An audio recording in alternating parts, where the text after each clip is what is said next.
Right now, as you're watching this, your brain is generating over 70,000 thoughts per day. Most of them are the same thoughts you had yesterday and the day before that. You're thinking your way into the same emotions, making the same choices, and wondering why your life isn't changing. But what if I told you that the very act of trying so hard to control your life is the exact thing preventing it from transforming? What if your constant mental effort is actually the barrier between you and everything you desire? This isn't just spiritual philosophy. This is neuroscience. When Dr. Joe Dispenza began studying the brain patterns of people who experienced spontaneous healing and miraculous life changes, he discovered something that challenged everything we thought we knew about manifestation. These individuals weren't the ones who tried the hardest or thought the most. They were the ones who learned to step back and let a deeper intelligence take over. Your prefrontal cortex, the thinking part of your brain, can only process about 40 bits of information per second. But your subconscious mind processes over 11 million bits per second. That's the difference between trying to solve a complex equation with a calculator versus having access to a quantum computer. Every time you try to figure out how to manifest your desires through thinking alone, you're using the weaker system and ignoring the more powerful one. The people who experience what others call miracles have learned to access this quantum field of infinite possibilities. But here's the crucial part that most manifestation teachings miss. They don't access it through more thinking, more planning, or more effort. They access it through surrender, through becoming so present, so aligned with what they want, that they stop interfering with the natural flow of the universe. Think about the last time something wonderful happened in your life unexpectedly. Maybe it was meeting someone special, getting an opportunity out of nowhere, or having a solution appear when you least expected it. Were you frantically trying to make it happen in that moment? Or were you relaxed, maybe even distracted when it showed up? That's the state we're going to explore today, the state where magic becomes natural and effort becomes unnecessary. Your nervous system has been conditioned to believe that struggle equals progress, that if you're not constantly thinking, planning, and doing, nothing will happen. But this conditioning is keeping you trapped in the same patterns, the same reality, the same limitations. When you learn to shift from force to flow, from control to surrender, you tap into what quantum physics calls the field of infinite possibilities. Dr. Dispenza's research shows us that when we move beyond the analytical mind and into the heart space, our brain waves shift from beta, the state of stress and overthinking, into alpha and theta, where we become susceptible to suggestion and open to receiving new information from the quantum field. This isn't mystical thinking, this is measurable science, and the implications are profound. Every thought you think and every emotion you feel creates an electromagnetic field around your body. When you're stressed, anxious, or trying to force outcomes, that field becomes chaotic, scattered. You're literally broadcasting mixed signals to the universe. But when you shift into a state of coherence, where your heart, mind, and emotions are aligned, your field becomes organized, powerful, and magnetic. The ancient mystics understood this intuitively. They spoke of wu-wei, effortless action, of being in the world but not of it, of trusting in divine timing. Now modern neuroscience is validating what they knew. There's an intelligence far greater than our thinking mind, and when we learn to align with it, life becomes a dance instead of a battle. But here's where most people get stuck.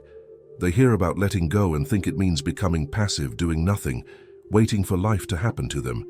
That's not what we're talking about. True surrender is the most active state you can be in. It's about becoming so clear on what you want, so aligned with the feeling of already having it, that you naturally take inspired action without the need to control every detail of how it unfolds. Your brain doesn't know the difference between something you're vividly imagining and something that's actually happening.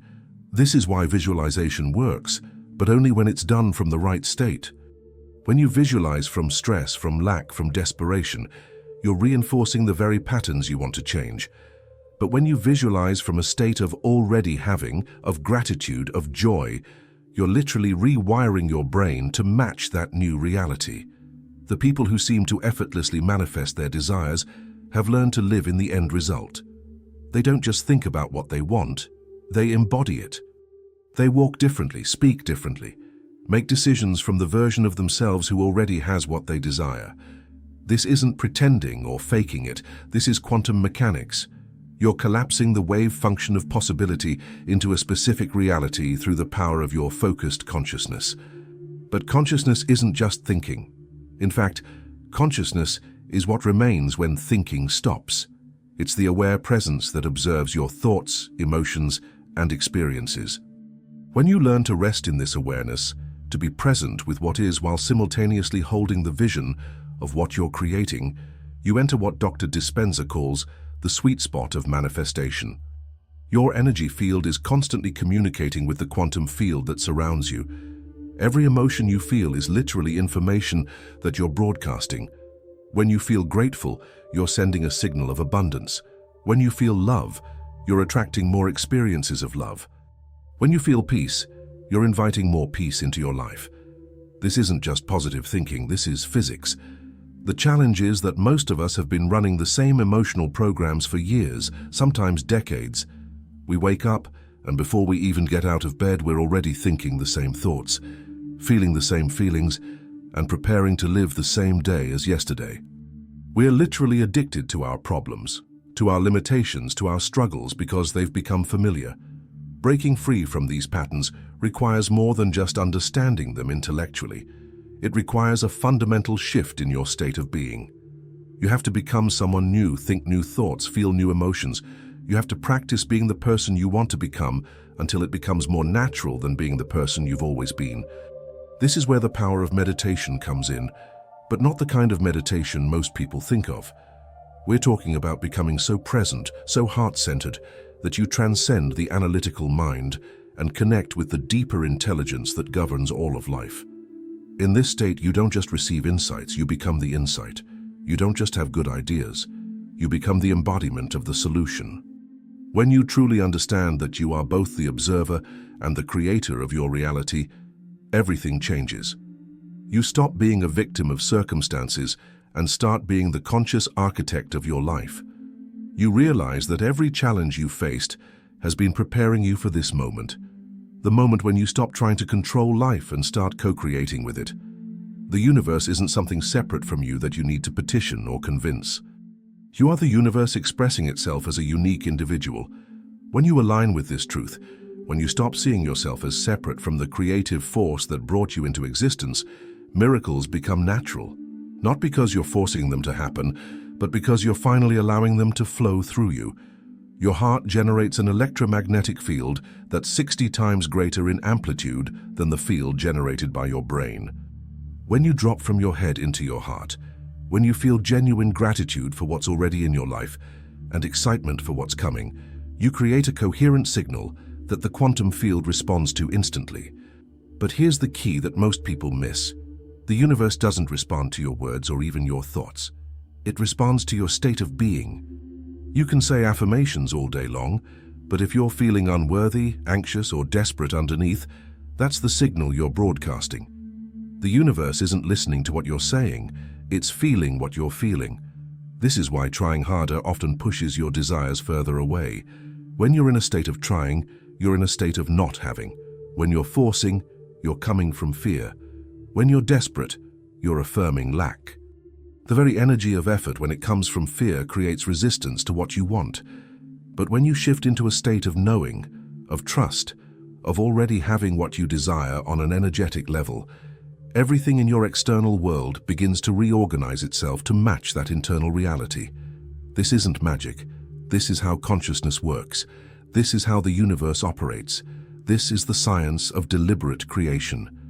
The most powerful manifestors don't spend their time thinking about what they don't have. They spend their time feeling grateful for what's already present and excited about what's emerging. They've learned to live in the creative void, that space between what was and what's becoming, with complete trust that the universe knows exactly how to bring their desires into form. Your job isn't to figure out the how. The how is the universe's job. Your job is to maintain the state, to keep your energy clear and coherent, to act on inspired impulses without needing to know where they're leading. When you can do this consistently, when you can live from the end result while taking inspired action in the present moment, you become unstoppable. But this isn't something you can think your way into. You have to feel your way into it. You have to practice it until it becomes your new normal. You have to be willing to let go of who you've been to become who you're meant to be. And that requires courage, the courage to trust in something greater than your small thinking mind. The people who transform their lives completely are the ones who learn to live in possibility rather than probability. Probability is based on the past. It's what the analytical mind tells you is likely to happen based on what's happened before. But possibility is infinite.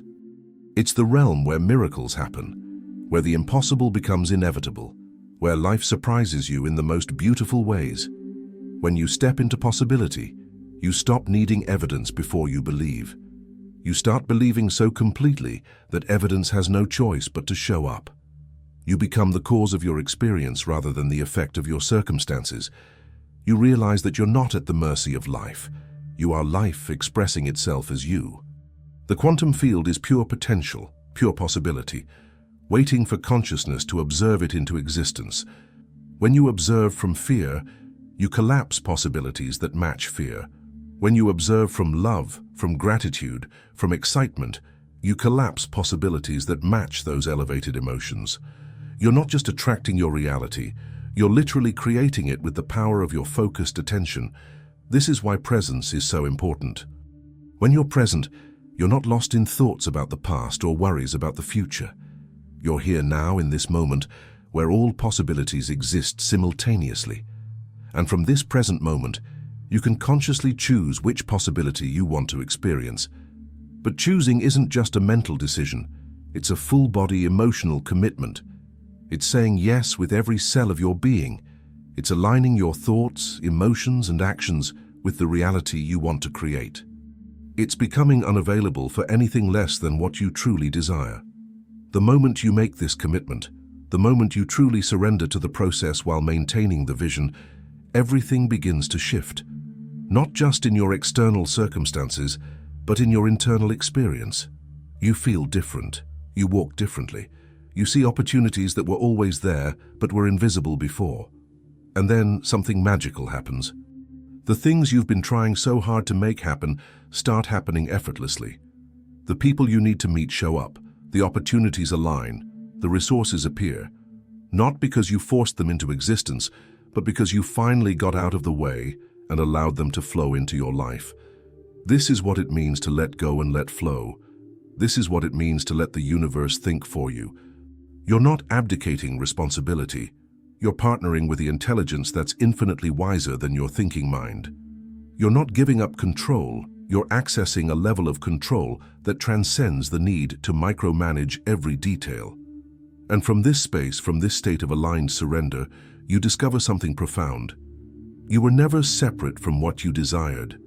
You were never lacking anything. You were always whole, always connected, always enough.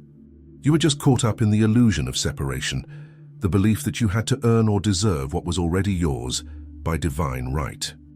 So right now, in this moment, what would it feel like to let go? What would it feel like to trust completely? What would it feel like to know without a shadow of a doubt that everything you've ever wanted is already on its way to you? Not because you figured out how to make it happen, but because you finally remembered who you really are, an infinite being having a temporary human experience, with the power to consciously create reality through the intelligence of your heart. The choice is yours. You can continue trying to think your way into a new life, or you can surrender to the deeper wisdom that's been waiting patiently for you to remember. The universe isn't just ready to support you, it's been supporting you all along. You just needed to stop interfering long enough to notice.